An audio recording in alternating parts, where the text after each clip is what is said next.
اليمن الاسوان هم 48 ساعه ما قد دخلوا ولا يشربوا.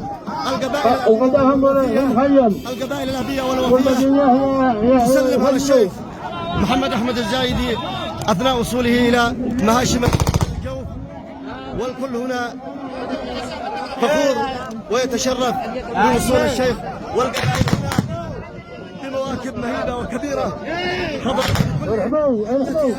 وعتادها واسلحتها.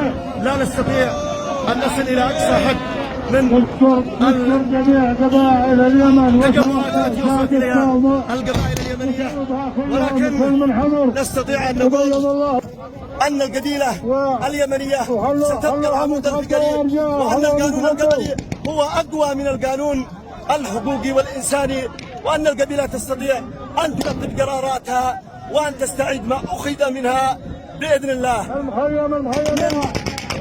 مهاشمه الجوف اتجاه الصحراء محمد النبوي المسيره.